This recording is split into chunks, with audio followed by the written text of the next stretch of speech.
نماز کے بعد جو سب سے اہم عمل ہے وہ روزہ ہے۔ یمامہ کی جنگ ہو رہی تھی اور یہ صدیقی دور کی سب سے خوفناک جنگ ہے۔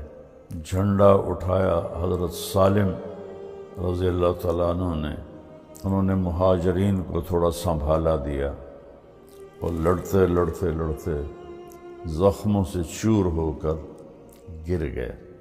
جب وہ پانی پلانے والا آیا تو فرمایا پانی ڈھال میں ڈال دے، میرا روزہ ہے، اگر میں شام تک زندہ رہا تو میں افطار کر لوں گا، ورنہ میں جنت میں جا کے اللہ کے نبی کے پاس افطار کروں گا۔ سبحان، کیسے لوگ تھے۔ حضرت حبیب بن زید کو اللہ کے نبی نے بھیجا تھا مسلمہ کذاب کے پاس کہ دعوت دو اس کو کہ توبہ کرے اور میری بیعت کرے، تو اس نے حضرت حبیب کو پکڑوایا اور فرمایا محمد اللہ کے رسول ہیں؟ میں لگے ہیں کہ میں اللہ کا رسول ہوں۔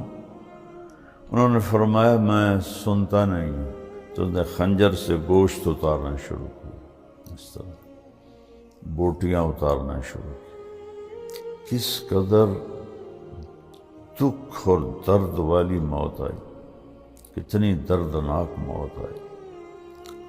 اس کو جب حضرت ام عمارہ نے سنا تو ان کا ایک جملہ ہے تاریخی، لہذا اليوم ارضعته وعند اللہ احتسبته، یہی دن دیکھنے کے لیے دودھ پلایا تھا۔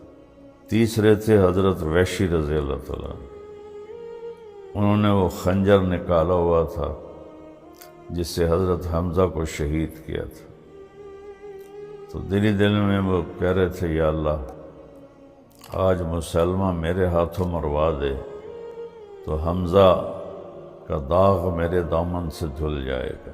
تو یہ جب اس فاصلے پر پہنچے جس پر یہ اپنا وہ برچھا پھینکا کرتے تھے، تو انہوں نے وہاں سے اللہ کا نام لے کر برچھا پھینکا تو جا کے سیدھا وہیں لگا جہاں حضرت حمزہ کو لگا تھا۔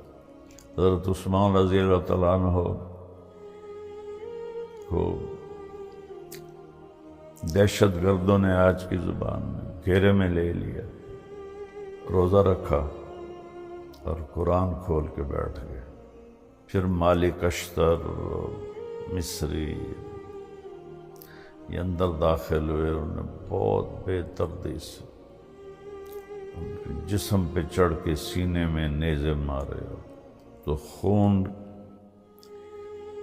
کا چھینٹے اڑے اور قرآن کھلا ہوا تھا تو اس آیت پہ جا کے گرے، فَسَيَكْفِيكَهُمُ اللَّهُ وَهُوَ السَّمِيعُ الْعَلِيمُ، اس کہ عنقریب آپ کا رب آپ کو کافی ہو جائے۔ پیغام قرآن مولانا طارق جمیل صاحب کے ساتھ پروگرام ملاحظہ کیجئے رمضان المبارک کی ہر رات تراویح کے بعد یوٹیوب لائیو صرف طارق جمیل آفیشل پر۔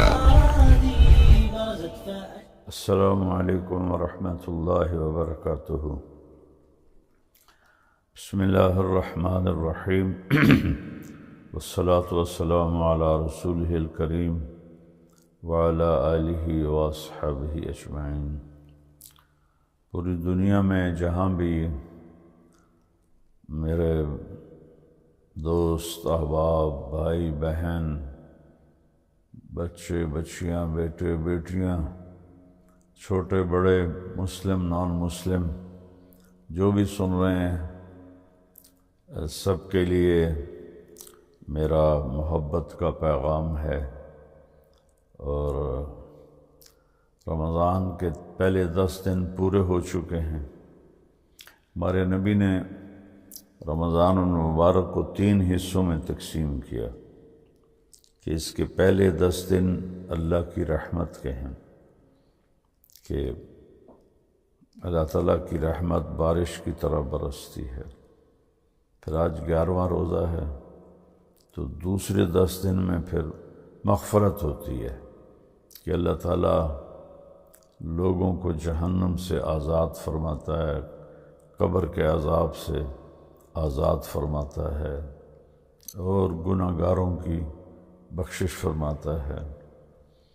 اور پھر تیسرے 10 دن کو آپ نے جہنم سے نجات کا قرار دیا کہ اللہ تعالیٰ آخری 10 دن میں لوگوں کو جہنم سے نجات عطا فرماتا ہے۔ اور شب قدر کی رات اللہ تعالیٰ جتنے بھی اہل ایمان اس اللہ کی عبادت میں مصروف ہوتے ہیں ان سب کی بخشش فرما دیتا ہے۔ پورے رمضان میں بخشش بارش کی طرح برستی ہے۔ 4 آدمی ہیں جو محروم رہتے ہیں، مستقل محروم نہیں، وہ برائی چھوڑ دیں تو وہ بھی بخشے جاتے ہیں۔ ایک شراب پینے والا جو مستقل شراب کا عادی ہو، آج یہاں چھوڑ دیں، کل اللہ قیامت کے دن وَسَقَاهُمْ رَبُّهُمْ شَرَابًا طَهُورًا، اللہ تعالیٰ جنت میں خود بعض جنتی ایسے ہوں گے جن کو اللہ خود پلائے گا جنت کی شراب طہور، پاکیزہ، خوشبودار۔ دوسرا ہے والدین کو بہت زیادہ ذلیل کرنے والا اور ان کو بے عزت کرنے والا اور ان کے دل کو توڑنے والا۔ اور تیسرا ہے رشتہ داروں سے لڑنے والا، خونی رشتے، بھائی بہن، چاچے تائے، مامے، پھوپھی، خالہ، یہ جو رشتے ہیں ان سے قطع تعلق رکھنے والا۔ اور چوتھا ہے کسی کے لیے دل میں نفرت پالنے والا اور کینہ پالنے والا۔ کینہ کو عربی میں شحن کہتے ہیں۔ تو کینہ یہ ہوتا ہے کہ نفرت بھی ہے اور اس کو نقصان پہنچانے کا ارادہ بھی ہے۔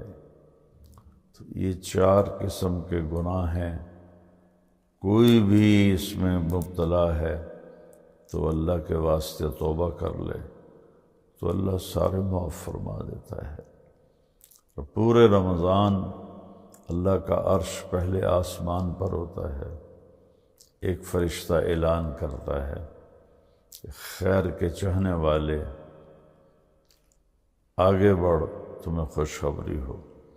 دوسرا فرشتہ اعلان کرتا ہے برائی کے چاہنے والے بس کر اور واپس ہو۔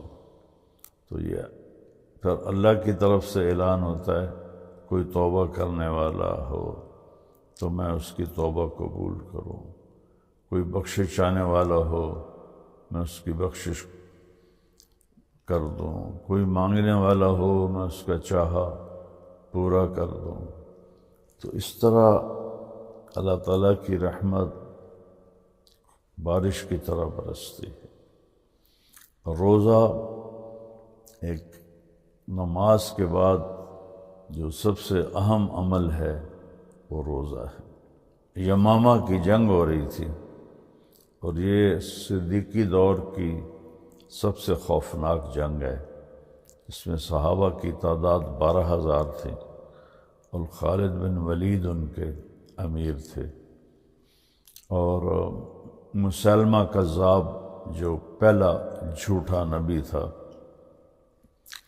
اس کے لشکر کی تعداد 60,000 بھی بتائی گئی ہے، 1,00,000 بھی بتائی گئی ہے اور 1,10,000 بھی بتائی گئی ہے۔ اور محکم بن طفیل وہ لشکر کو کمانڈ کر رہا تھا، اور مسلمہ وہ ایک ٹیلے پر کھڑا جنگ کا جائزہ لے رہا تھا۔ تو اس وقت مسلمہ کی عمر 110 سال تھی جب وہ ہلاک ہوا اور لڑتے ہوئے قتل ہوا۔ رائٹ سائڈ پر جو تھے وہ مہاجرین تھے مکے والے، اور الٹے ہاتھ پر انصار تھے۔ جو سیدھے ہاتھ والے تھے ان کا جھنڈا حضرت عمر کے بھائی زید بن خطاب کے ہاتھ میں تھا، اور جو بائیں طرف تھے ان کا جھنڈا ثابت بن قیس بن شماس انصاری صحابی کے پاس تھا رضی اللہ تعالیٰ عنہ۔ حضرت خالد بن ولید فرماتے ہیں رضی اللہ تعالیٰ عنہ، یمامہ میں جو بھی مشکل پیش آئی ہمیں، وہ میرے ایک بول کی وجہ سے آئی کہ میں نے کہا یہ بنو حنیفہ چیز ہی کیا ہیں، ان کو تو ہم ایسے مسل کے رکھ دیں گے، لیکن پہلے حملے میں ہی مہاجرین جو تھے ان کے قدم اکھڑ گئے اور وہ میدان سے ہٹتے ہٹتے پیچھے چلے گئے، اور حضرت زید بن خطاب رضی اللہ تعالیٰ عنہ وہ شہید ہو گئے۔ تو پھر جھنڈا اٹھایا حضرت سالم رضی اللہ تعالیٰ عنہ نے، جو ابو حذیفہ رضی اللہ تعالیٰ عنہ جو عتبہ بن ربیعہ کے بیٹے تھے، ان کے وہ غلام تھے اور عالم دین بھی تھے، حافظ قرآن بھی تھے۔ تو جب انہوں نے جھنڈا اٹھایا، بڑے قداور تھے، تو لوگوں نے کہا ہمیں ڈر ہے کہ کہیں تم میدان چھوڑ کے نہ بھاگ جاؤ۔ ان کا بئس حامل القرآن، قرآن میرے سینے میں ہو اور پھر میں میدان چھوڑ کے بھاگوں، کیا یہ ممکن ہے؟ تو انہوں نے جھنڈا سنبھالا اور انہوں نے مہاجرین کو تھوڑا سنبھالا دیا، اور لڑتے لڑتے لڑتے زخموں سے چور ہو کر گر گئے۔ تو مدینے کے جو لوگ تھے وہ ثابت قدم رہے۔ یہ یمامہ کی جنگ تو میں بعد میں سناؤں تھا کبھی، اس میں سے مجھے ایک بات سنانے تھی۔ جب حضرت سالم رضی اللہ عنہ زخمی ہو کر گرے اور صحابہ کے قدم بھی کچھ جم گئے، تو پانی پلانے کے لیے جو خدمت گزار تھے وہ لشکر میں داخل ہوئے، تو حضرت سالم کے پاس پہنچے تو ان کو فرمایا پانی، کہنے لگے پانی ڈھال میں ڈال دے، میرا روزہ ہے۔ اب مجھ سے بولا نہیں جا رہا اس کی بھوک کی وجہ سے، اور گلا خشک ہے اس کی وجہ سے، اور وہ شام تک لڑتے رہے اور زخموں سے چور ہو کر گر گئے۔ تو جب وہ پانی پلانے والا آیا تو فرمایا پانی ڈھال میں ڈال دے، میرا روزہ ہے، اگر میں شام تک زندہ رہا تو میں افطار کر لوں گا، ورنہ میں جنت میں جا کے اللہ کے نبی کے پاس افطار کروں گا۔ سبحان اللہ، کیسے لوگ تھے۔ تو مسلمہ کذاب کو قتل کرنے کے لیے 3 لوگ کوشش کر رہے تھے۔ ایک حضرت محمد بن مسلمہ رضی اللہ تعالیٰ عنہ، جنہوں نے کعب بن اشرف کو قتل کیا تھا، اور ایک حضرت ام عمارہ خاتون، ان کے بیٹے حضرت حبیب بن زید کو اللہ کے نبی نے بھیجا تھا مسلمہ کذاب کے پاس کہ دعوت دو اس کو کہ توبہ کرے اور میری بیعت کرے۔ تو اس نے حضرت حبیب کو پکڑوایا اور فرمایا محمد اللہ کے رسول ہیں؟ میں لگے ہیں، کہ میں اللہ کا رسول ہوں۔ انہوں نے فرمایا میں سنتا نہیں ہوں۔ تو اس نے ایک ہاتھ کاٹ دیا، پھر کہا محمد اللہ کا رسول ہیں؟ فرمایا ہے۔ میں اللہ کا رسول ہوں، کہ مجھے سنائی نہیں دیتا۔ اس نے یہ ہاتھ کاٹ دیا۔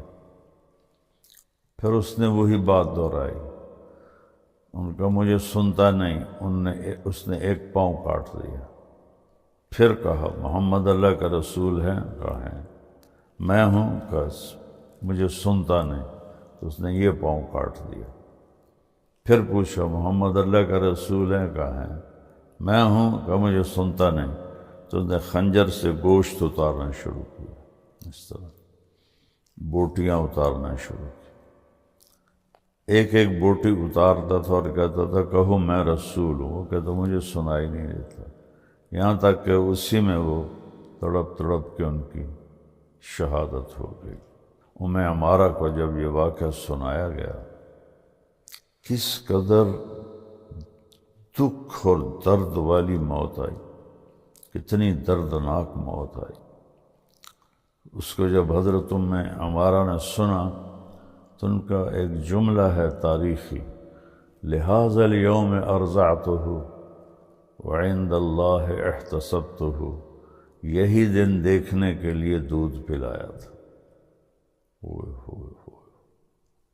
اور اللہ کی بارگاہ میں مجھے اجر کی امید ہے۔ تو انہوں نے بھی تلوار سنبھالی ہوئی تھی اور کہا آج میں نے اس کو قتل کرنا ہے۔ تیسرے تھے حضرت وحشی رضی اللہ تعالیٰ، انہوں نے وہ خنجر نکالا ہوا تھا جس سے حضرت حمزہ کو شہید کیا تھا۔ تو دلی دل میں وہ کہہ رہے تھے یا اللہ آج مسلمہ میرے ہاتھوں مروا دے تو حمزہ کا داغ میرے دامن سے دھل جائے گا۔ تو اب عمارہ کی دلیری اور جرت ان دونوں سے زیادہ تھی کہ وہ لشکر کو درمیان میں سے چیر کے جا رہی تھی۔ محمد بن مسلمہ الٹے ہاتھ سے اوپر سے آ رہے تھے لشکر سے بچتے ہوئے، وحشی رضی اللہ تعالیٰ عنہ سیدھے ہاتھ سے آ رہے تھے حملوں سے بچتے ہوئے، اور یہ بیچ میں شاہ سواروں کو کاٹتی ہوئی اس کے قریب جا رہی تھی۔ حضرت محمد بن مسلمہ کے پاس تو تلوار تھی، وہ تو اوپر پہنچتے تو وار ہوتا۔ عمارہ کے پاس بھی تلوار تھی۔ تو یہ جب اس فاصلے پر پہنچے جس پر یہ اپنا وہ برچھا پھینکا کرتے تھے، تو انہوں نے وہاں سے اللہ کا نام لے کر برچھا پھینکا، تو جا کے سیدھا وہیں لگا جہاں حضرت حمزہ کو لگا تھا، اور اس کے ساتھ اوپر سے محمد بن مسلمہ کی تلوار اس کے سر پہ لگی۔ تو فرمایا کرتے تھے 19-20 کا فرق تھا، اگر میرا برچھا پہلے لگا ہے تو یہ سعادت میرے حصے میں آ گئی ہے، اور اگر محمد کی تلوار پہلے لگی ہے تو پھر اس کے حصے میں آ گئی ہے۔ عمارہ پیچھے تھی، وہ پہنچ ہی نہیں سکی چونکہ وہ تو لشکر کو کاٹ کے جا رہی تھی، لیکن محمد بن مسلمہ نے ان کو پہچان لیا، تو انہوں نے فرمایا میری بہن تیرے بیٹے کا حساب ہم نے چکا دیا ہے، آرام کر۔ تو پھر اس قلعے میں ایک کمرہ تھا جس کے اوپر مسلمہ کذاب کی ایک باندی کھڑی تھی، اس کی گواہی نے بات کو صاف کیا۔ تو اس نے کہا واہ سیدہ، ہائے ہمارا سردار، قد قتلہ العبد الاسود، اسے ایک کالے غلام نے قتل کر دیا۔ تو یہ اس باندی کا بول بتاتا ہے کہ وحشی رضی اللہ عنہ کا برچھا مسلمہ کو پہلے جا کے لگا، پیچھے محمد بن مسلمہ کی تلوار لگی۔ تو اس وقت جب وہ یہ لڑ رہا تھا فزیکلی، اس کی عمر 110 سال تھی، مسلمہ کی 110 سال۔ حضرت خالد بن ولید رضی اللہ تعالیٰ عنہ اس جنگ میں اتنے زخمی ہوئے تھے کہ 1 مہینہ بستر سے اٹھ نہیں سکے۔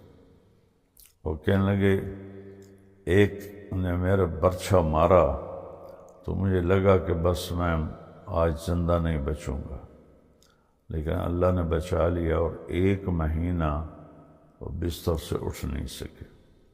تو یہ اتنی خوفناک جنگ تھی کہ اس جنگ میں حضرت سالم نے روزہ رکھا ہوا تھا کہ اگر میں شہید ہو گیا، اگر میں زندہ رہا افطاری کر دوں، اگر میں شہید ہو گیا میں جنت میں اللہ کے نبی کے پاس جا کے افطاری کروں۔ سبحان حضرت عثمان رضی اللہ تعالیٰ عنہ کو دہشت گردوں نے آج کی زبان میں گھیرے میں لے لیا، تو صحابہ نے آ کے عرض کی کہ آپ اجازت دیں ہم ان کے خلاف لڑتے ہیں۔ 300-400 تھے، زیادہ نہیں تھے، تو مدینے والے ان کو کافی تھے۔ انہوں نے کہا جو اللہ اور آخرت پر ایمان رکھتا ہے اور مجھے امیر مانتا ہے اپنی تلواریں نیچے کر لو، میں نہیں چاہتا ہوں کہ میں امت محمد میں وہ پہلا بنوں جس کی وجہ سے امت آپس میں لڑی ہو، میں نہیں چاہتا ہوں۔ ان کو موت نظر آ رہی تھی۔ مولا علی علیہ السلام نے امام حسن حسین علیہ السلام کو دروازے پر پیرے پہ کھڑا کر دیا، تو وہ پیچھے سے دیوار توڑ کے اندر آ گئے۔ تو اس رات آپ نے خواب دیکھا، 3 دن سے پانی بند کیا ہوا تھا ان کو، 3 دن سے دیکھا کہ ابو بکر عمر اور اللہ کے نبی کمرے کی کھڑکی میں کھڑے ہیں اور کہہ رہے ہیں کہ عثمان تیرا پانی بند کر دیا ہے، کا ہاتھ آگے کر، انہوں نے ایسے ہاتھ کی تو آپ نے ڈول سے پانی ڈالا، تو آپ نے پینا شروع کیا۔ پیتے پیتے کہتے ہیں میرا پورا میری پسلیاں نکل آئیں۔ پھر آپ نے فرمایا عثمان کیا چاہتے ہو، تو تمہاری مدد بھیج دوں یا آج روزہ میرے پاس افطار کرو گے؟ انہوں نے کہا جی نہیں، مجھے مدد نہیں چاہیے، میں روزہ آپ کے پاس افطار کرنا چاہتا ہوں۔ ٹھیک، تو آپ نے پھر سحری میں روزہ رکھا۔ تو ایک صحابی ملنے آیا تو کہا ادھر آؤ، ہاتھ پکڑاؤ، سینے پہ رکھ، کہا دیکھو ٹھنڈک ہے، کہنے لگا یہ ہے، کہ یہ میرے نبی نے مجھے پانی پلایا ہے جس کی ٹھنڈک ابھی تک میرے سینے میں ہے۔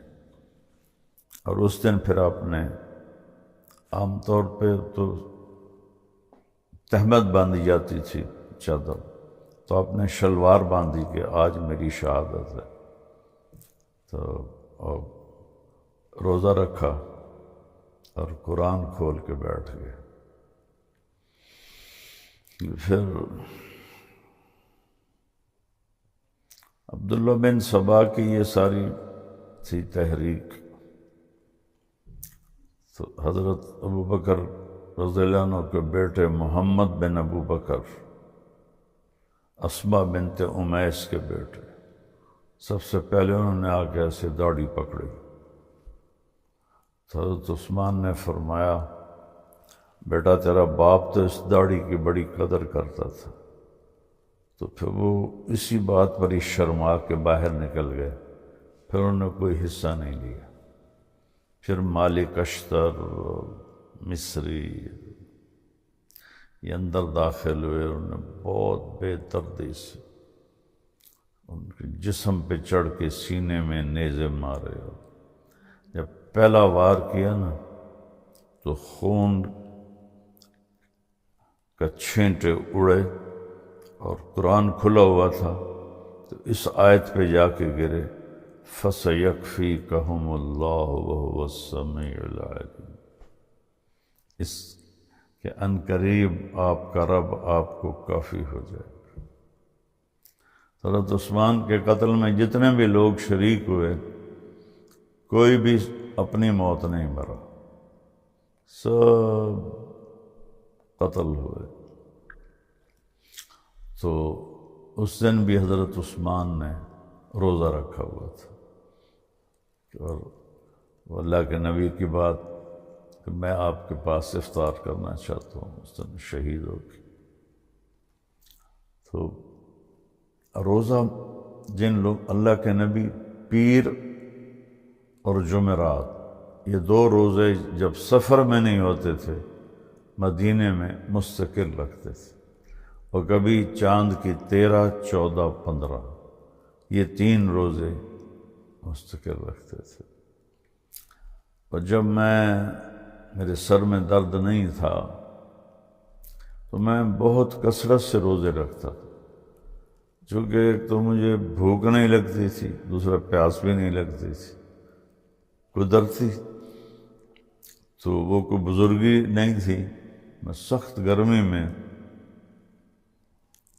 ایک دفعہ میں نے پہلے بھی سنایا ہے 3 سال ہماری کپاس بارش سے تباہ ہو گئی، 3 سال مسلسل۔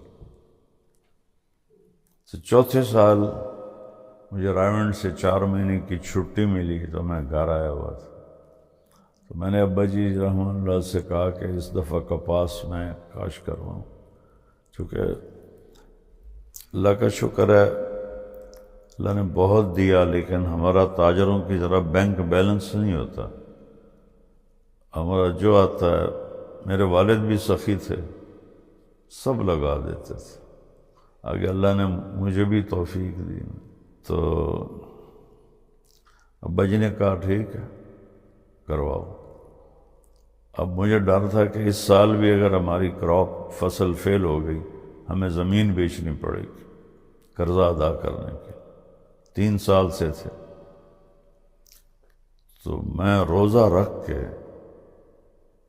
جون کے مہینے، مئی کے آخر میں کپاس کاشت ہوتی تھی، چادر تر کر کے، اور 15 ایکڑ کے پلاٹ تھے، ایک پلاٹ 15 ایکڑ کا، دوسرا 15 ایکڑ کا، اس طرح۔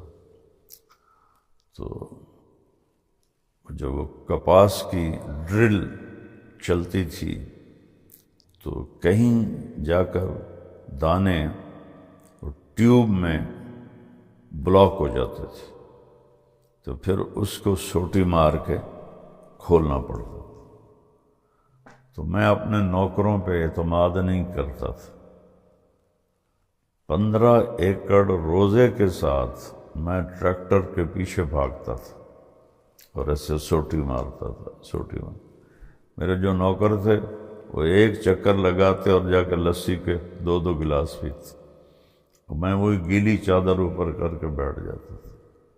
تو بتا تو یہ رہا تھا کہ میں جب یہ میرے سر درد کا مسئلہ نہیں تھا اور عمر بھی اتنی زیادہ آگے نہیں گئی تھی، اللہ نے مجھے روزے کا بڑا شوق دیا، میں روزے رکھتا تھا۔ جب گھر میں ہوتا تھا تو نہ کسی نوکر کو اٹھاتا نہ بیوی کو اٹھاتا، ڈائمنڈ کی تربیت تھی، خود ہی سیری تیار کرتا کھا کے، اور جہاں میرے کام اٹکتے تھے میں روزے رکھتا تھا، اور اللہ میرا کام ایسے چٹکیوں میں کر لیتا تھا۔ تو میں آج کی اس مضمون میں یہ اپنے بچوں کو، بھائی بہنوں کو بتانا چاہتا ہوں کہ جب ہم اٹکتے ہم کہتے ہیں کہ تو پیسہ کتھوں آوے، پیسہ کتھوں لویے، سفارش کنوں کریے، گل کے نال کریے، کرو یہ بھی کرو، یہ منع نہیں ہے کہ روزے رکھو، نفل پڑھو۔ ساری زندگی اللہ نے مجھے ان گناہگار آنکھوں سے دکھایا ہے کہ جہاں میرے کام پھنستے تھے میں روزے رکھتا تھا، اللہ میرے لیے راستے کھول دیتا تھا۔ تو روزے کو وسیلہ بناؤ، نماز کو وسیلہ بناؤ، سچ بولنے کو وسیلہ بناؤ، محبت کو، سخاوت کو وسیلہ بناؤ، یہ اصل وسیلہ ہے، وَابْتَغُوا إِلَيْهِ الْوَسِيلَةَ۔ تو یہ روزہ ہماری دنیا کے لیے بھی ہے اور یہ روزہ ہماری آخرت کے لیے بھی ہے۔ تو کوشش کرو کہ پیر جمعرات یا 13, 14, 15 چاند کی روزے رکھو. اللہ کو بہت پیار ہے روزہ رکھنے والوں سے. اللہ ہمارا اب یہ عشرہ پچھلا جو ہو گیا قبول فرمائے، اور یہ عشرہ ہمارا عشرہ یعنی 10 دن، پچھلے 10 دن اللہ ہمارے قبول فرمائے. تراویح قبول فرمائے. جو عمرہ کر رہے ہیں ان کے عمرے قبول فرمائے، اور یہ اگلے 10 دن میں اپنی بخشش سے ہمیں نوازے. اب اپنی